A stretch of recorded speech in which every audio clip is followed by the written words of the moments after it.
All right, I think we're good. So we're going to go ahead and get started. So again, good afternoon, everyone. Thank you so much for joining us. As a heads up, we are going to be recording and transcribing this meeting. And as you guys know, I'm Allison. There's also Rachel, Cheryl, and Lauren here. We are the MICH representatives that are here to take you through this IGX training specifically geared at MICH today. So it's an optional training to go over the FSRs for the MICH program. Today, we're going to talk about the financial status report, so FSRs. So we'll go through everything from initiating, completing, advances, and statuses within the system. So first, to get us started, we're going to do a general overview to know that the MICH grants are run through two different programs. So homeowners apply through Kinetic, which we also refer to as the portal, which is right over here on the left. And they apply through that page, and grantee organizations will approve and deny them through that system. So you guys initially work through that system to review the applications.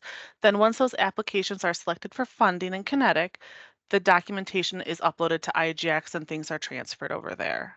So the grant is run through the IGX system where forms, activities, and FSRs are submitted. Michael, you guys will remember, covered Kinetic in our meeting last month, and then this month we're going to go over IGX in this training. Various trainings and guides are also going to be available on the MICH site as well, so you can reference those later as needed. To start with, to initiate an activity or an FSR, either your authorized official or authorized signer will log into IGX and go to your grant using either the My Tasks or the search menu. Once you have logged into IGX, the system will take you to the dashboard, which is the screen shown here. To get to the grant using My Tasks, scroll through the list of tasks on the My Tasks panel on the dashboard. As you can see, that's shown on the screen on the left. Your grant will show up on this list. Click on the grant number outlined in red. And again, it's the grant number you want to select. You do have your organization name there, but if you click on that, it'll take you to your organization page. So just remember, click on the grant number to get to the FSR activity, anything to do with the grant specifically.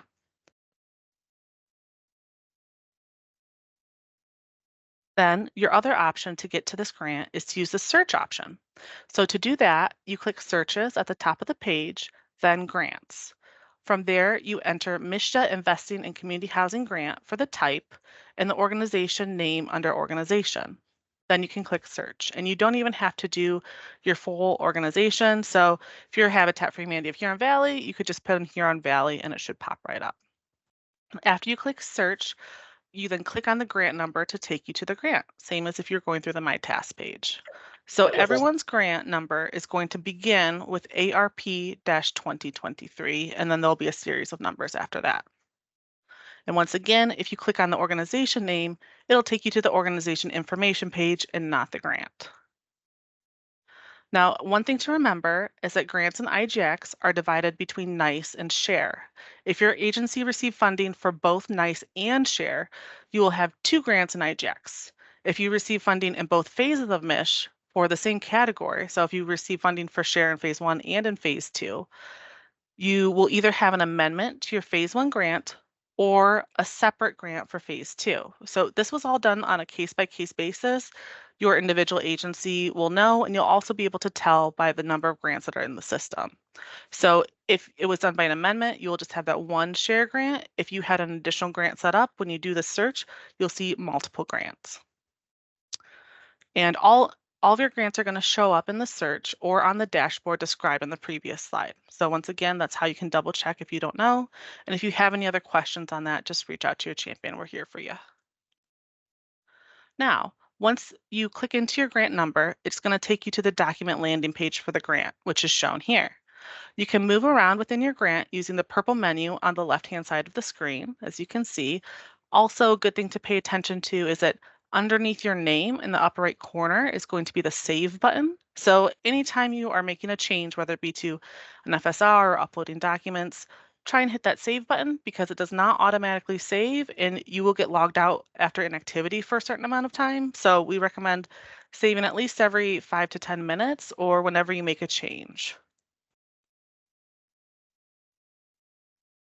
So I'm just going to go over a few of the main areas you might want to find. So This first one is that grant documents page, and that's where you'll find things like your grant agreement and your exhibits.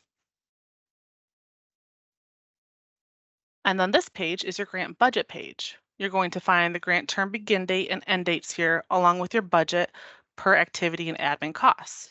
So all of your MICH grants end on the same date. They all end on 4/30/2026, but the beginning date is going to vary with each subrecipient depending on when the documents were finalized. The grant activities are going to be specific to your grant. So when it says grant activity A and B on my test grant, yours may say share or nice, for instance. And that's how you can tell which grant is for share and which one is for nice.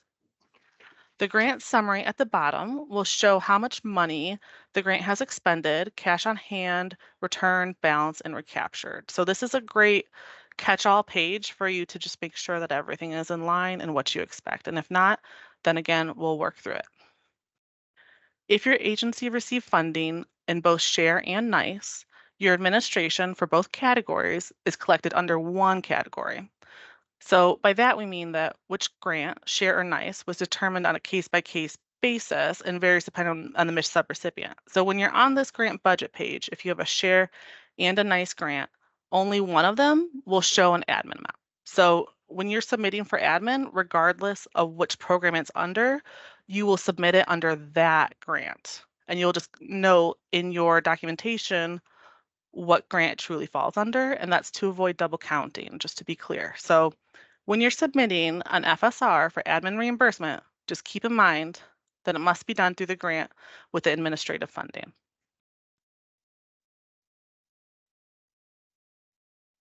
This next page is the miscellaneous attachments page, which is a nice kind of catch-all page that authorized officials, agency admins, and authorized signers can all make changes to, and your champions can make changes to this page as well. So this is where you upload your program documents, for example, as you complete activities, and then Rachel or I also upload things like your program guidelines and your notice to proceed, items like that. Now, remember to upload the documents, and the blanks will be on the MISH site, along with any other required documentation for each activity completed.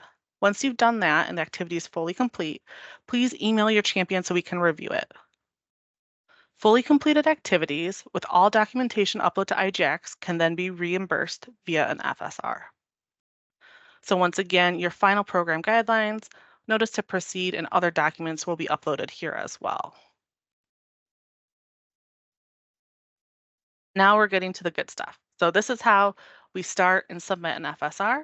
And at the very beginning, to initiate an FSR, the authorized official or authorized signer is going to click on the Initiate Related Doc from the left-hand menu. So that's that purple there, as you can see outlined in red. You will need to scroll down a little bit to get to it. This will open a pop-up where you select Proceed to create the FSR. Now that the FSR is created, it will take you to the document landing page for the FSR. So select Financial Status Report / Payment Request from the purple menu to take you into the FSR. As you can see, that is highlighted by the red circle there. Now, once you're in the FSR, in order to complete it, you need to complete the report information, expense summary, and expense detail sections.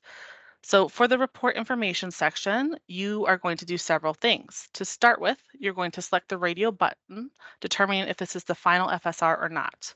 So that is the first red square up at top there. So this refers to the grant as a whole, not a specific activity on one address. So there'll be only one final FSR for each grant. So that means that the processing of a final report is going to initiate the final outcome report, and you do not want to select it until the end of your grant. So you will only select that if it's the last FSR of your entire grant and you're ready to close out. In all other cases, you're going to select no to it being the final FSR. Next, you're going to fill in the current report period. So this should encompass all the dates on the invoices in the FSR. Remember, guys, this project / activity expenses cannot be reimbursed before the date of your notice to proceed is issued. And again, that notice to proceed was emailed to you, and then it should also be under your miscellaneous documents section that we touched on earlier. Next, so if you to keep scrolling down on the FSR page, the next section is the expense summary section. And this shows your approved budget, previous previous expenditures, return funds, expenditures for this period, total expenditures, and the current balance of your grant. So if you want to request an advance, that can also be done here. You are going to enter the amount that you want to advance in the box outlined in red, as you can see there, and that would be just for an advance. All the other numbers are auto-filled from the section right below this. And just let you know, right under the red box, cash on hand is mentioned, and that refers to the remaining balance from previously approved advances. So if you got a $10,000 advance in your FSR1 and FSR2, cash on hand would show $10,000. If you have any funds, oh, we do have a question there. Well, Stephanie's asking me to slow it down a little bit. Oh yeah. About that. Thank you for letting me know, Stephanie. I'm just so excited to share this information with you. It's so exciting. All right. So if you have any funds on cash on hand, your FSR payment will be removed from this bucket. So again, same example, if FSR1, you wanted a $10,000 advance, and then FSR2, say you completed a project that was 5,000, it would come out of that and your cash on hand would go down to 5,000. You would not then get a check in the mail because it would come out of your cash on hand. Now, if you submitted instead for a project that was completed that was $20,000, it would take your cash on hand down to zero because on this example, again, remember cash on hand was 10,000. So it would take your cash on hand down to zero and you get that $10,000 check for the difference. Now, when it comes to completing an FSR advance, there are some things that we want to keep in mind for you guys. Advances can be no more than 25% of the total project costs. And by that, we mean the remaining activity award. So a good thing to keep in mind for this is that it will decrease as you draw down your funds. So whatever you have for your project cost right now, as you complete activities, you will deplete that amount of funding, and then 25% of that decreases as well. So keep that in mind.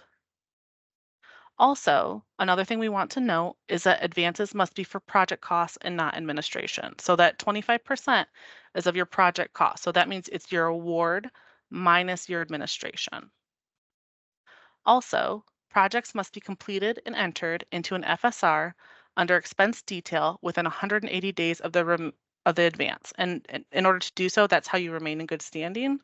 If you do not do so, we'll be in contact.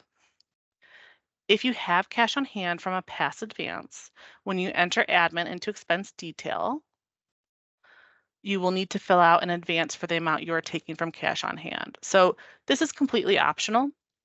But so for example, in our previous example we talked on the last slide, if you had $10,000 in your cash advance, so cash on hand from FSR1, you had $10,000. FSR2, you want to submit for admin reimbursement for $2,000.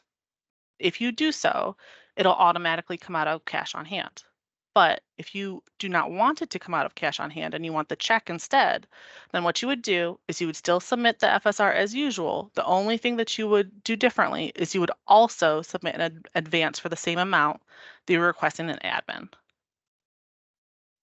So to give another example, if you submit for reimbursement of $1,000 in your general admin, when your agency has $10,000 in cash on hand, then you would also put in that box for an advance of $1,000.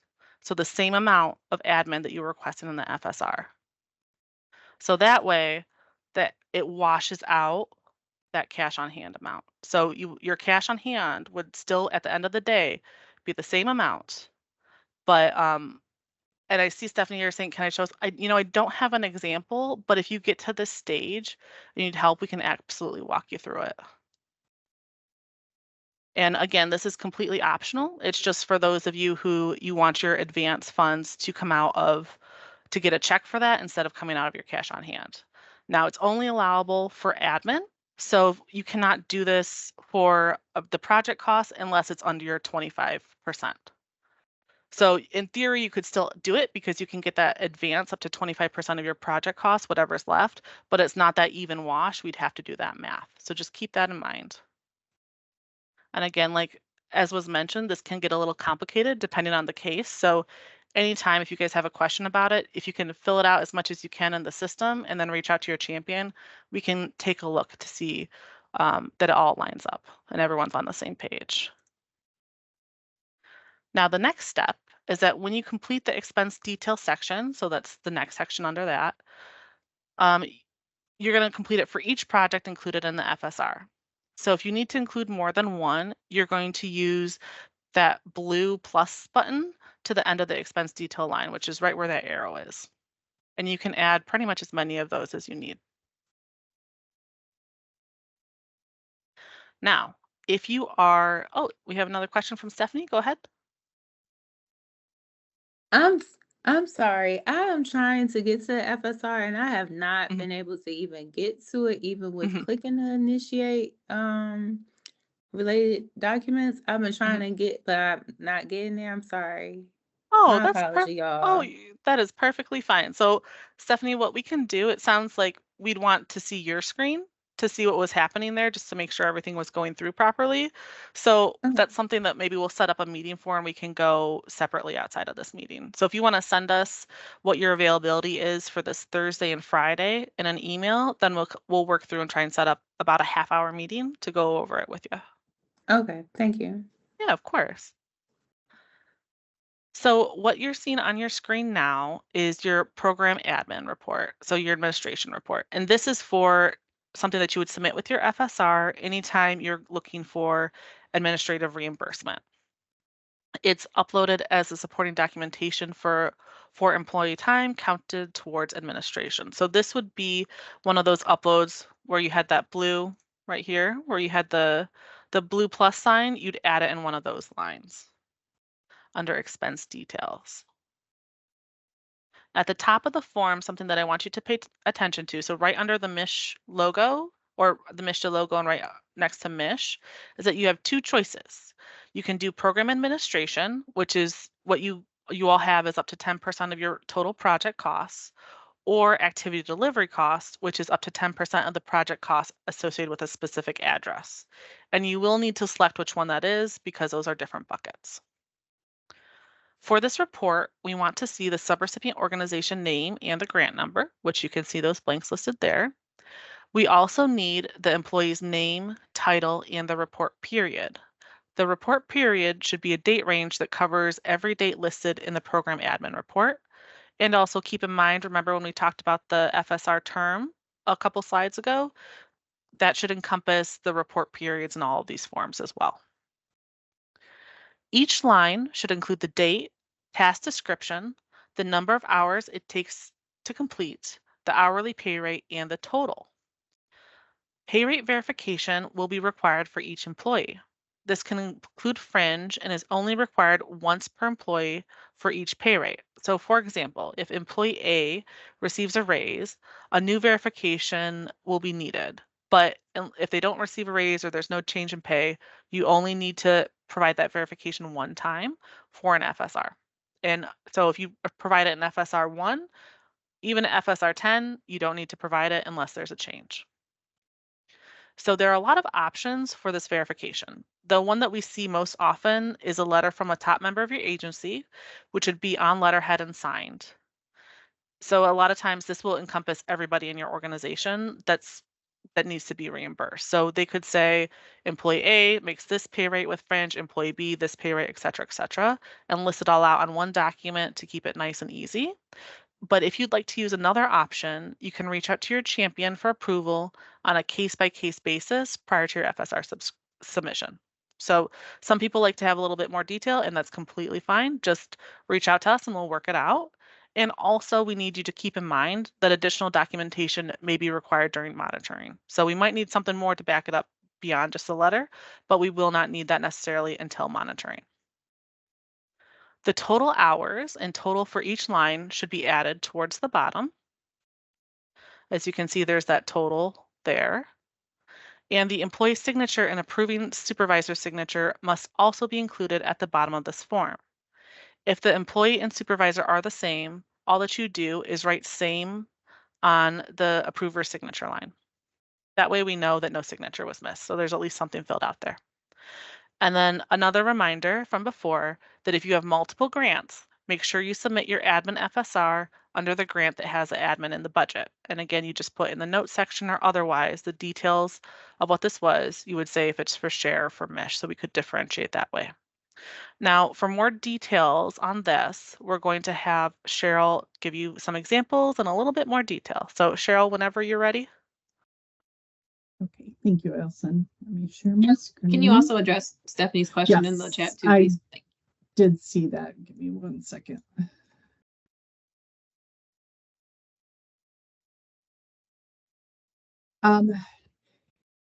Stephanie, your question was, should we do individual or group, which is preferred? We don't have a preference. If it's easier for you, you can do one letter and then you just have one item to upload. That's completely up to your organization. We don't have a preferred method, as long as it's consistent all the way through. Okay, with that being said, so if I have all of my employees that's working on the activity delivery cost side of work, and they all had me separate things, because I was gonna have everyone fill this out separately, can I just put that all together on one sheet myself and combine that and send that into you guys and just keep that, the rest of the stuff on file for myself pretty much? Would that make it a lot easier? Okay, just trying to figure out the easiest way, like. Yes.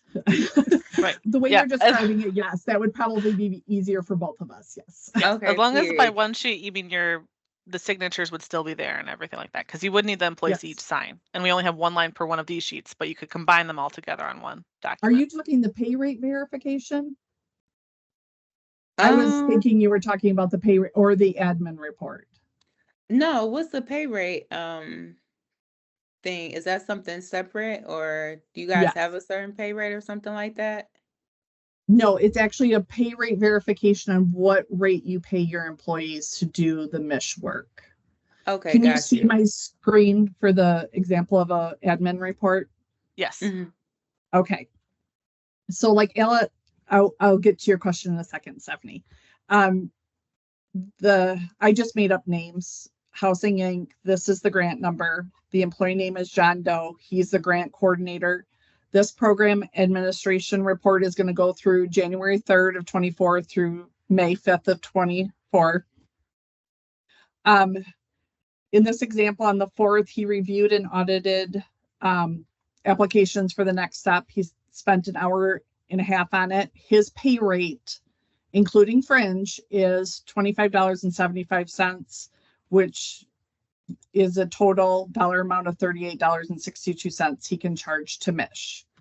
So this is the pay rate verification that Allison was talking about. We would need a letter or some other verification that his pay rate is $25.75 an hour.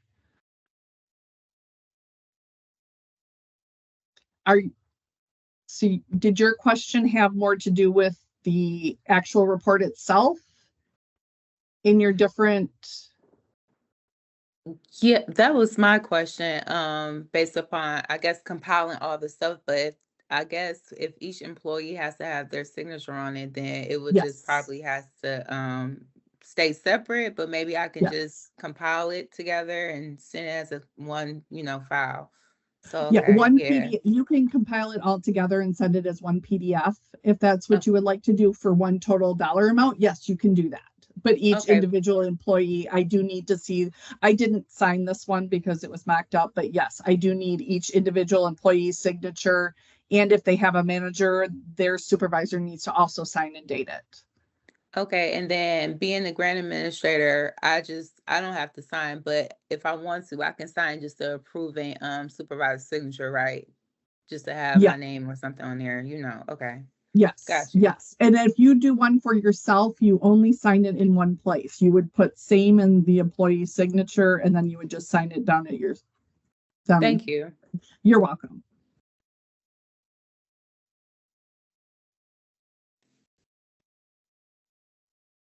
And Cheryl, we have another question in the chat. So for pay rate verification, what if paid by salary? The hourly rate will change on the timesheet from what's on the verification based on how many hours they work each pay period. One pay period, they may work 82 hours and then 81 the next pay period.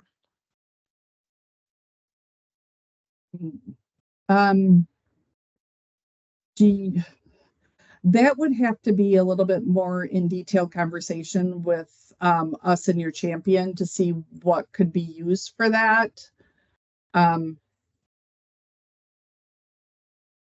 Because I've never had this come up, so I don't know how exactly to answer that question for you. I'm sorry. You might have to then provide specific payroll verification for each FSR you submit. But can we think about that and get back to you a little bit to see what we can come up with to make it easier for you?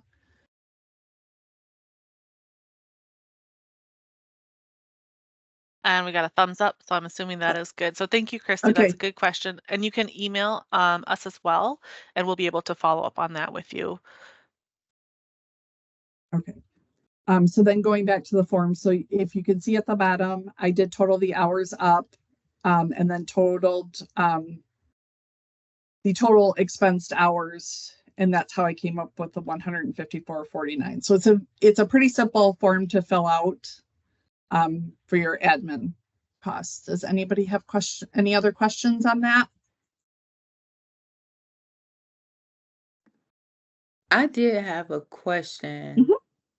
When it comes to the task descriptions and the activity delivery costs, when exactly can we start considering like a address as like they're working on an address? Like, is it only when they have all of their paperwork? Like, because I wasn't for sure.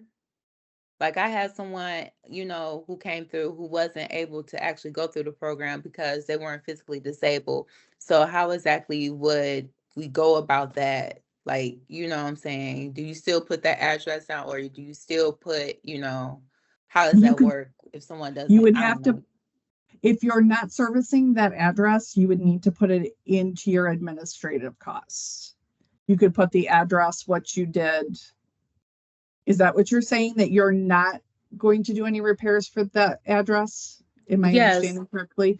Then it would have to go on your admin report.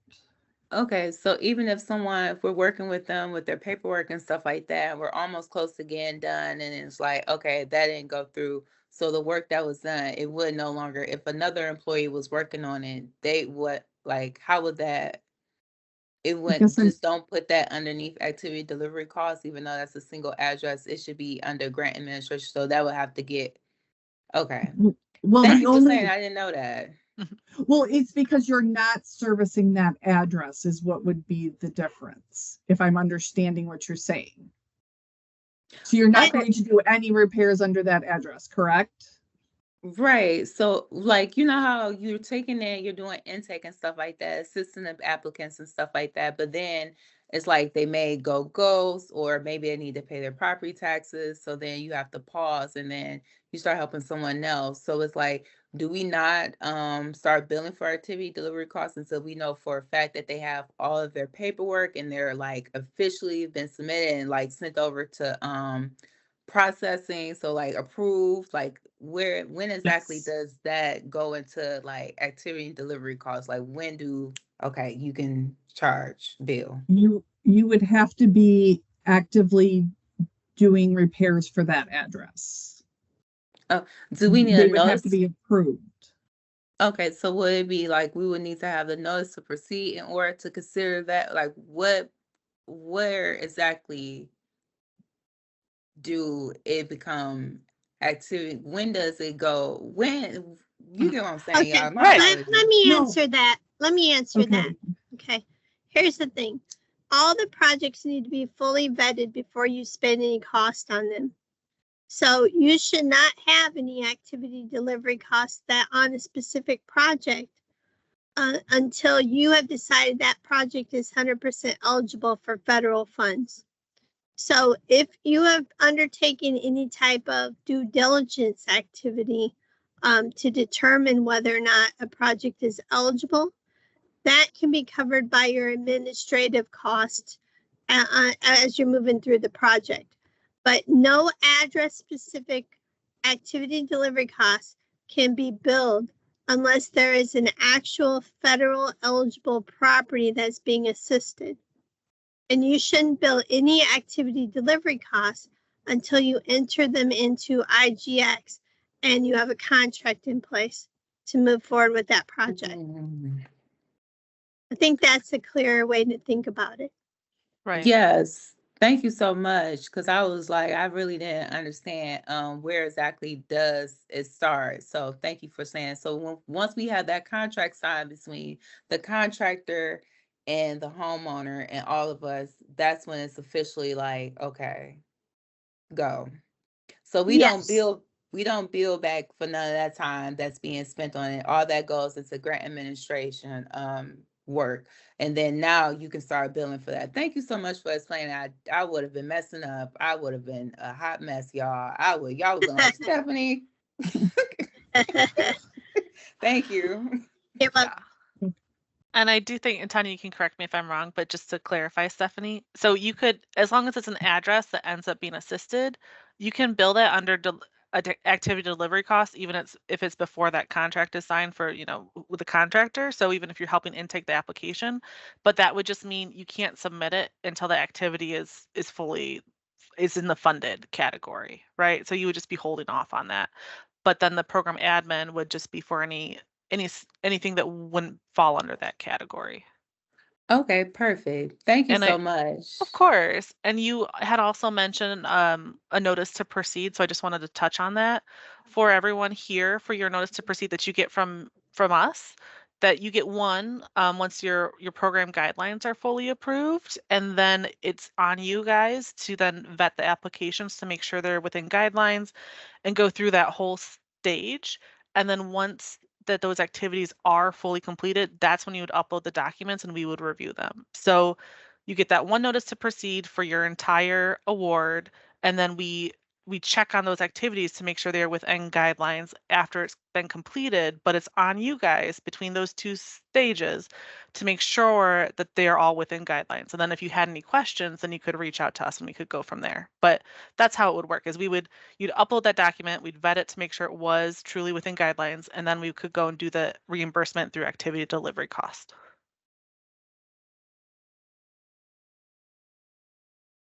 Does that clear things up? Okay. Okay, good. Okay, so I'm now switching to activity delivery costs, and an example of that, the top is filled out exactly the same, except somewhere on this form, instead of the title, you can put the actual address that the activity delivery costs is affecting, the report period that again that you're using, and its exact dates. You can't just put December through May. You need to put a date range in here. And then you just, for this first example, this is just an example, you emailed for mortgage, property taxes, and deed. That took you a half an hour, and you just detail the expenses. You review on the 8th, you reviewed the documents, so you did that for another hour. You just list it off, and then again at the bottom, you total the hours, and then you total the expenses, and then you sign and have the employee sign and date, and then the approving supervisor sign and date. So it's a lot like the program administration costs, but you do have to make sure that you check up here at the top that says activity delivery costs instead of program admin. Does anybody have questions over that?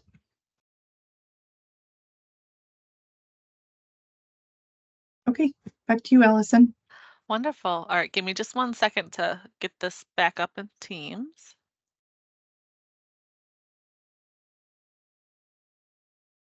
Oh, and Stephanie, while we're waiting on that, go ahead and ask your question. Yes, I want to know, is there an age limit to who can be hired in to work on this project? I know sometimes we can partner with AmeriCorps. I know I came in through AmeriCorps, but is there are we able to work with the high schoolers and stuff like that, or like college people? Like, is there a certain age where we can? Because I know they have programs that they're trying to get, people to get acclimated with other career pathways. So Is there like an age limit or something like that to bring people in to do training or anything like that?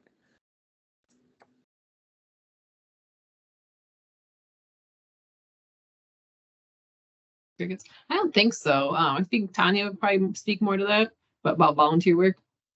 If you are gonna, are you paying them or volunteers? Which one are you thinking?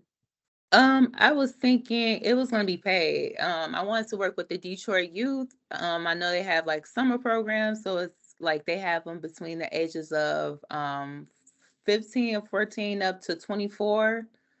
So I didn't know where start, end, or whatever the case may be with the process, but I just want to know what was the age for you guys with this process or this program, or just period. So you'll need to send in whatever your proposal is, and we'll send it up to legal. Okay. Because we know, like our students, there's a cap on how many hours that they can work per month. So there's rules that we need to follow on the wage and restrictions on what you can pay and how many hours they can work and things like that. So we would have to get our legal to give us an opinion of whatever you're proposing. Okay. Thank you so much. Welcome. Great question, Stephanie. So this next section that you should be able to see on your screen now is the FSR trackers. So just as a warning, I'm going to give you an overview.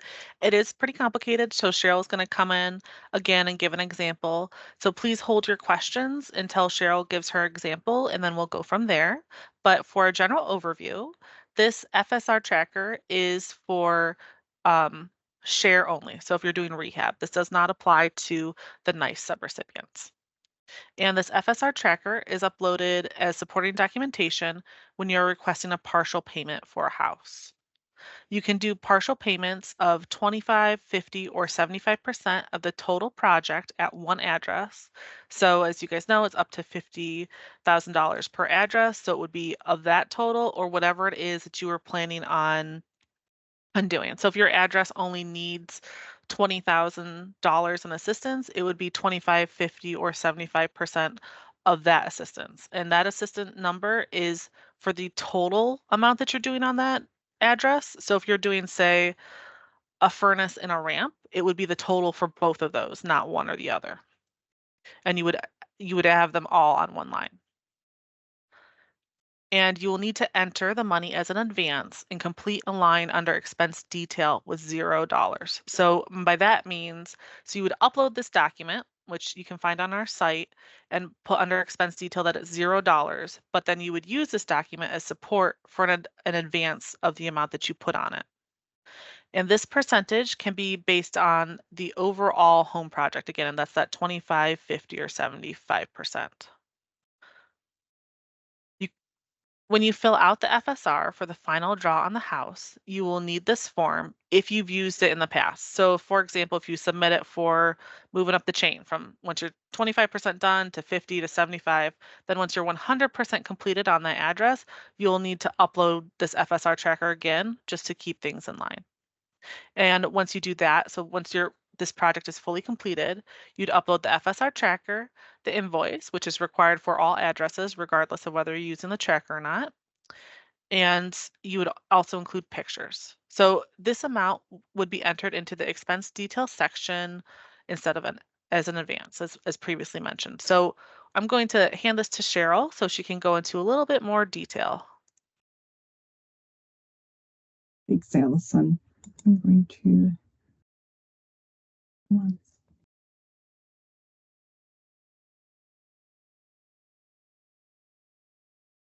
okay. This is an example. Can you see my screen? Okay. Yes. This is an example of one filled out. So we are now, again, your subrecipient's name, the grant number, which number of FSR you are on. I just chose 4. You do have to certify that all the activities have been entered into IGX and are funded, reserved, or funded in kinetics before you can submit this FSR tracker, because I have to be able to look for this address in kinetics and it will be your miscellaneous documents, not activities. I'll have that changed for this. I need to be able to look in Kinetics and make sure that this address is here. The total amount that you are going to spend on this address, including all activities, is $18,575. Your activities are roof and windows. FSR number one, you requested 25% of the total project costs. So once you enter 25% here, this amount requested will automatically calculate for you. And then again, in FSR number 3, you requested 50% of the total admin amount or total activity amount. So you typed in 50% here and it calculates for you. This is not the final payment. So you would put a no here. In an FSR number 4, this current FSR that we're on, you are 100% done with all the activities for this address. You put 100% here. This is the final payment, and you have closed the activity and funded it in Kinetics. So you're verifying here that you did all of the information that is necessary. So then you would put this first address of Smith Road on the FSR under expenses for the full $18,575, which would take it out of your cash on hand. And then as you go through this FSR, you continue with the same one and continue to add addresses as you go down. Because then I created a different one for Main Street. I started with FSR 2, so I added it there and requested 75% on this FSR 4. So when you did you would, for this Main Street on your FSR, you would request this $4,814.25 as an advance because you're not done with this address yet. And then this third address, because it is 100% complete on this FSR 4, you would do on the FSR would do a total expenditure for the $15,957 as an expenditure, which would then bring down your cash on hand. Does anybody have any questions? Where's oh, never mind. Oh, you're Okay. good. It's a good question. Sorry, I was replying to it in the chat. So It's gorgeous. Stephanie's question, for beautiful. those of you who didn't see the chat, Stephanie asked where this document was located. So as Cheryl mentioned, we're just going to tweak that wording a little bit to have it be the miscellaneous attachments, and then we'll send it out to you guys, and it will also be on the MICH site. So there'll be a blank form there that you can just fill out. And as Cheryl mentioned, those gray areas, keep in mind, those are not supposed to be fillable because they automatically calculate. But the rest of them, everything that's white, you will be able to do, and make sure you check that certify button as well. And Stephanie also had another question. This is a question for Tanya, I think. How do we navigate through an applicant who may be going through the Detroit Renew program? Are we able to see what funds will be put on hold for them? If they're in the Detroit Renew program, it's roofs and windows only. Okay, because she was saying that she wasn't for sure when she was going to be going through, and she was saying she wanted to get a roof with us. And I was telling her, well, I'm not for sure because we are going to come out before we approve anything. We're going to do a walkthrough of the house to see everything that needs to be done, and whether or not, if you're looking to get your bathroom done, I brought that up to her. If you're looking to get your bathroom done, remodel, whatever the case may be, but then you have the roof leaking. Well, that doesn't make sense for us to do that if you need to get your roof done, so she was saying she was going through it, but I wasn't for sure how exactly to do the energy or the accessible, it's already separated. Never mind, I asked my own question. Got it. I got it. I almost slipped. Thank you, Stephanie, because that could apply to other people as well. So thank you for sharing. It does not look like there are any other questions in the chat. I don't see any hands raised. Oh, here we go. So this question is, what if we have multiple contractors working on a property? How do we record the contract numbers on here? You can just add, you can and just put them both in the same line, just like you would do for the activity. The next question is, could you discuss how the sworn statement will be used? Will lien waivers be collected? So this is more of a new construction question, Rachel. You should be collecting them on your end, Rob, but we are not going to require them on our end. But you should be collecting them though for your normal sworn statement process, normal construction process.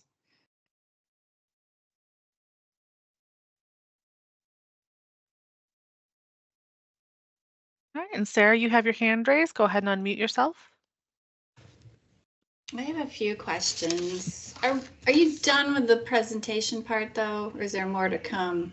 We have just a couple more slides, then we can Okay. have questions at the end too, but you're welcome to ask if You anything. sure? Yeah, go ahead. Okay. My first question is, if we've not taken an advance yet and we have actual project costs to bill for, can we also request an advance in the same FSR? Yes. Yes, okay. Yes. So we'll need to back our actual project cost billing out and then take 25% of what's remaining? Yes. Does that seem right? Okay. Yes. Thank you. And then just confirmation, I know project costs can't be billed to until notice to proceed date, but program admin can be billed back to our grant budget date, right? That was in an earlier email. Yes. Okay. And then I guess I still have questions about, we've completed excavation and tree work at the property. We're ready to submit it into miscellaneous uploads. But what all do I need to upload? Is it bids, contractor? I mean, is it like similar to My Hope activities? I don't see a checklist of like everything you want uploaded into the miscellaneous documents. It just said, I don't know. It was more general. Additional information needed to line up and verify amounts. So I guess I'm looking for a little more specifics on what documents you want us to put in the miscellaneous attachments to confirm. Allison, do you want to show her the checklist? Yeah, I just wanted to clarify first there, because you're doing nice and New share. construction. You're talking about new construction. Okay. Correct. So Rachel will seen- have that. Yeah, I saw the checklist for share, but I've not seen one for nice. I don't think there is one, but it's really easy though, Sarah. All you need is your sworn statement, invoices, and if you don't have invoices, we can just take a document that says that you do have the supporting documentation and you can produce it if asked, in before and after pictures. And that's it. Okay, so no bids, no contractor verification, licensing, none of that stuff. Nope, expecting all you to handle that on your end, and all we want to see on the FSR are those documents I just said. That's it. Okay, that just seems too easy. Well, okay, I know it'll all be in the file. Yeah, I want to caution though that all of the NICE grants will be monitored on site. Sure. So that's the difference between NICE and share. So we will be coming out and looking at all the documentation when you get to 50% expenditure. Okay. That's the difference between NICE and share. Share's uploading all the information so we can do desk monitoring. Yep. NICE will be in person. No problem. Yeah, well, we have it all. I just want to make sure you didn't need to see it until the monitoring time. Yeah, good question. Okay, I think that's it, unless Rob wanted to ask more clarification on the sworn statement because we were kind of confused how to fill it out. It seems like we'll take a stab at it, Sarah, and then we can send it to Rachel and she can give us a little more guidance. That's probably easier. Perfect. But if you do have any questions, remember other people will probably have them too. So don't be shy. We love questions. Okay. But for now, I'm going to go ahead and move on. So you should be able to see my presentation again. And as you can see, this is all those different pieces that we've talked about all on the one page, as you will see it when you are in IGX and working on the FSR. Now, this FSR can be canceled or submitted by an authorized signer using those options under the status options on the purple column on the left. So you see where the arrow is pointing? It's to submit. So what you'll want to do once your FSR is all ready to go and you have verified you have all the documentation you need and everything lines up and is correct, you are going to head and select that button. After the FSR is submitted, it will be reviewed by your champion, manager, and director within MICH. If any errors are found, the FSR will be returned for modifications. And when you do your search of your FSRs, you'll see that status. So the status will be returned for modifications required, and you'll also be contacted by us so that you know it's there. An FSR that is returned for modifications will need to be submitted again after the required updates are completed and saved.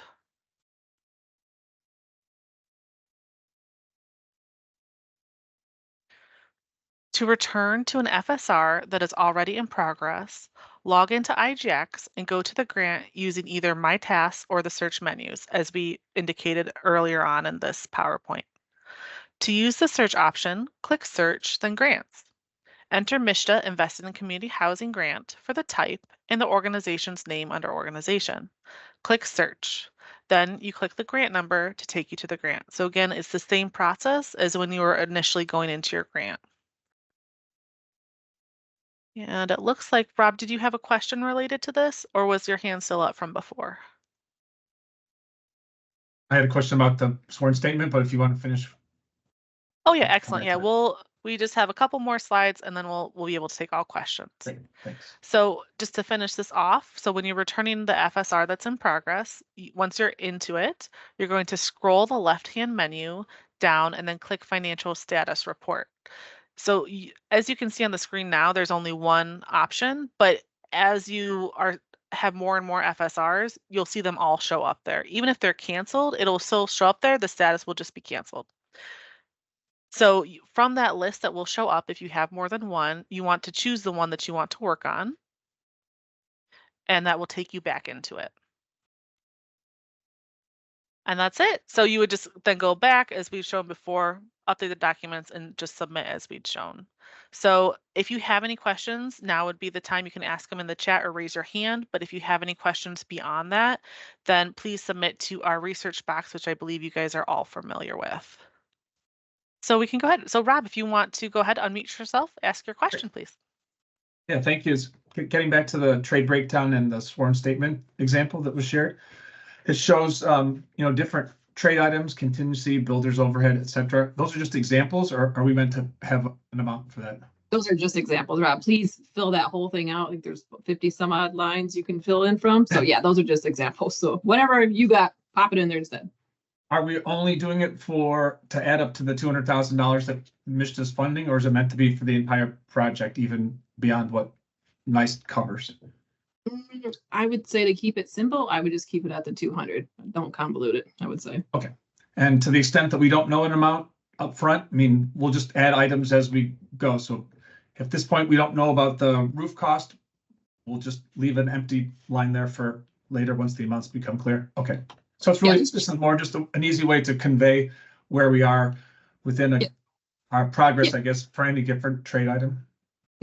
Yep. And there's a change column in there too. So if you do budget in for the roof, you budget 20 grand, it only ends at 15. You can do a little change in there too. So basically with every draw you should be doing for NICE, this should be updated. So it's basically, how a normal construction draw would work. Yep. Perfect. Thank you.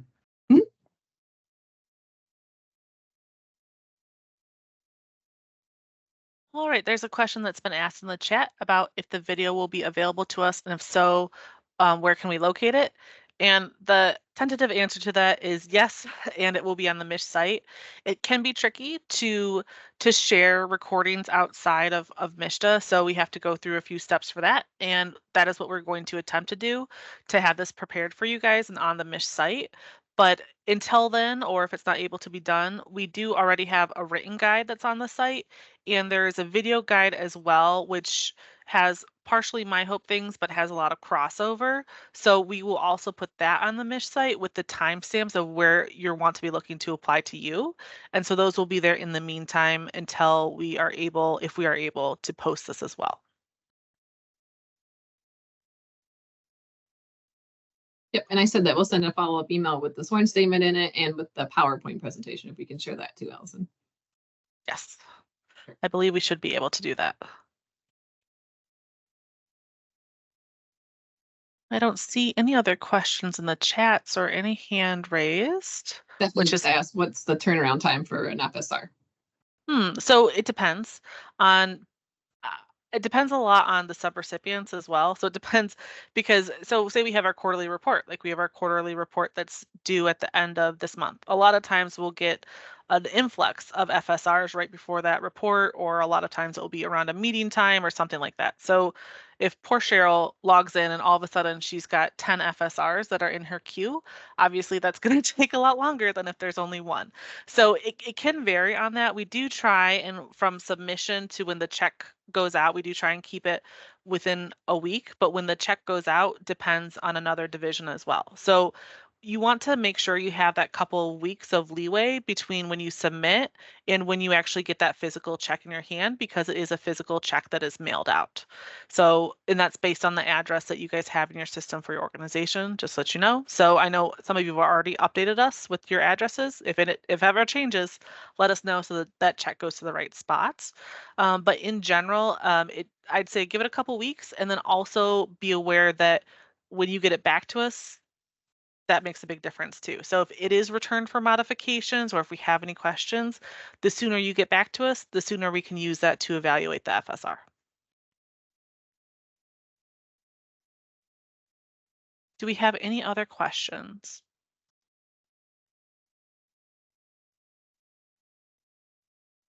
Can we Well, do one more walkthrough? Just going to the FSR to initiate one more Yeah, time? absolutely. One more So we'll time? go back to that, and then I just, for those of you who don't need it, I don't want to hold you. I know this whole training was optional, but it is 2:30 now, so you are welcome to leave. And thank you guys so much for attending. This was great. You had some great questions. I hope this was helpful for you. And then for Stephanie and anyone else who wants to stay, we're going to go back to how you get into the FSR and initiate it from the very beginning. So go back to that. So then, Stephanie, you know how to get into the grant, right? Mhm. Okay, so we're going to skip forward to you're in the grant, and then you'll be at this page, this document landing page, which is once you first click on the grant, this is the first thing that you should see. And this is how you move around in your grant for various things, including initiating an FSR. So we're going to skip through these because you don't need to know about the budget or the miscellaneous. We've already gone over those. Now, to initiate the FSR, can you see where that, how it's kind of low on the left side there, that red box? Mhm. So you're going to initiate related doc. So you would click on that. See, I don't know if you're in IGX now and you're trying to find Nope, I'm it. in here. Okay, do you see it? I'm actually at the FSR because I made Oh, one and I didn't see it, perfect. so I'm like trying to see Ah, it here. even better. Yeah, because it's after you initiate it, it does pop right into it. But then if you get out, then you have to go in and find it like we had mentioned before. Or if you're in your grant, it will be under there in those same sections. So you'll see that pop up you would have seen before and takes you to the document landing page. So really what you need, do you need to know how to find it once it's already been initiated? I guess I wasn't able to see it beforehand, but now I get it. I Mhm. understand it now. That was perfect. Oh yeah, isn't that funny how that works out? That once it's Well, once It's they're going through tricky. it, then it pops right up. Yeah, it is tricky. And then as you get more FSRs, you'll see them kind of stacking up on there. I do just want to touch on so everybody knows, for each grant, you can only have one FSR per grant at a time. So if you have Share and Nice, you could have two FSRs going because you're going to have at least two grants, right? But if you only have have share and you only have that one grant in the system, you can only have one FSR going through at one time. So that's everything from initiated to the payment being fully processed. So that's by our finance division. So that, again, that could take a couple of weeks. So you'll want to make sure that you're scheduling it for that, and also be aware that FSRs and amendments both can potentially impact your budget. So for that reason, you can only do one at a time. Now, we don't expect you to have too many amendments to your grant, but just to be aware that if you need one done for whatever reason, you cannot have an FSR at the same time, in which case, if you were to cancel your FSR, so you could cancel your FSR to start either a new one if you wanted, for some reason you just needed a refresh, or to do an amendment for some reason, you could cancel it, but then it'd still show up on your list just as canceled, and you wouldn't be able to uncancel it. So you'd have to start all over again. So those are two things to keep in mind. Only one at a time per grant. Thank you. Mm-hmm. That's it. I'm No. done. Those are wonderful questions, Stephanie. Thank you so much. Do we have any other questions? I'm not seeing any in the chat. So I'll give it another minute in case anyone's typing. I think we're good. Oh, here we go. Then there are some questions regarding the most recent FSR. Can we set up a meeting? Yeah, absolutely, Michael. You can go ahead. If you email us with meeting times, I'm assuming it would only take half an hour, but if you'd want an hour, you can do that as well. Just any meeting times that you guys have available with anyone in your organization that you want there this Thursday and Friday. If you could go ahead and send that email, then we can. And also, if you have an overview of what the questions are about, then we can go over it all together and we'll know who needs to be there from our team. But again, that would be Thursday and Friday of this week. And then if that's not available for you guys, then try either Monday or Tuesday of next week as well. And that kind of goes for everybody. If you need a meeting for something this week, it would be Thursday or Friday. Just email us so we can set that up. And yes, Stephanie, we are expecting that email from you guys as well. So we'll see who gets to them first.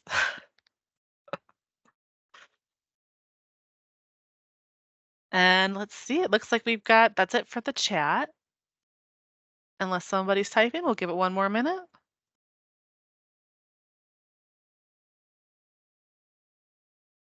All right, I think that's it. I think we're all set. So again, thank you guys so much for taking the time today. I know this can be quite complicated. I promise you, after you do your first one, it gets a lot easier. You just have to kind of work through it, and we'll be there for you to work through it with you if you have any questions. So use the resources that you have, and if you have questions beyond that, you've got Rachel and Cheryl and I here as well. So until then, again, thank you guys so much for joining us. I hope you have a wonderful day and a wonderful rest of your week. Thank you guys so much. Bye. Bye. Stay blessed.